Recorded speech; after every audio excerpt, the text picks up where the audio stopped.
안녕하세요. 에드먼 모던 시리즈입니다. 이번 편에서는 레시피북을 구성하는 핵심 요소들과 실무에서 반드시 지켜야 할 설계 기준을 정리해드리겠습니다. 레시피북의 구조는 단순해 보이지만 실제로는 많은 정보가 서로 연결되어 있어 명확한 설계 기준이 없으면 현장에서 혼선이 생기기 쉽습니다.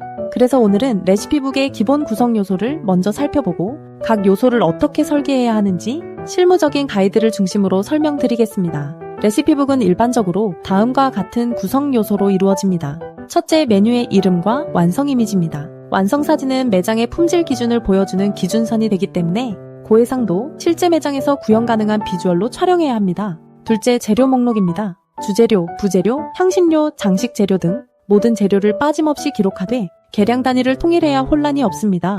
예를 들어 그램, 컵, 스푼 중 하나의 방식으로 정해두어야 합니다. 셋째, 전처리 또는 손질 방법입니다. 채소 손질, 육류 및 손질, 세척 방법 등 조리 전에 필요한 준비 과정을 단계별로 명확하게 표현해야 합니다. 넷째, 조리 도구 안내입니다. 팬, 냄비, 오븐, 에어프라이어 등 어떤 도구를 사용하는지 그리고 예열이 필요한지 여부를 반드시 명시해야 합니다. 다섯째, 조리 과정입니다. 조리의 흐름을 단계별로 나누어 순서, 시간, 불의 강도, 주의사항 등을 정확하게 전달해야 합니다. 이 단계에서 가장 중요한 것은 누가 따라해도 같은 결과가 나오도록 구체적이고 반복 가능한 기준을 만드는 것입니다.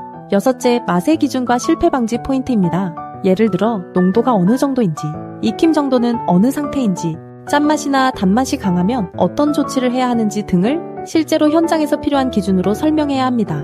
일곱째, 보관과 재사용에 대한 가이드입니다. 조리 후 보관 시간, 보관 온도, 재사용 가능한 재료와 불가능한 재료, 위생 관련 주의사항 등을 함께 안내해야 합니다.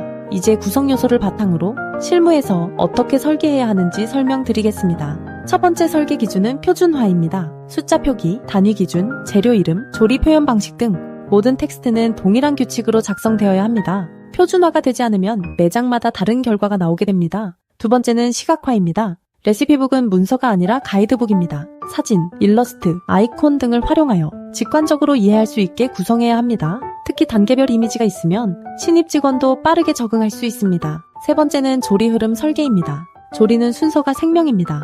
순서를 잘못 이해하면 완성도가 떨어지기 때문에 조리 단계는 한눈에 들어오는 구조로 설계해야 합니다. 네 번째는 운영 효율성입니다. 실제 매장에서 조리를 반복해야 하기 때문에 동선과 시간, 기구 교체 등 운영상 효율을 높일 수 있는 방식으로 구성하는 것이 좋습니다. 다섯 번째는 수정 가능성입니다. 메뉴는 시간이 지나면서 계속 바뀌기 때문에 레시피북은 부분 수정이 쉽게 이루어질 수 있는 유연한 구조를 가져야 합니다. 마지막으로 재료나 도구가 세트로 제공되는 제품형 레시피북은 초보자 기준으로 구성해야 합니다.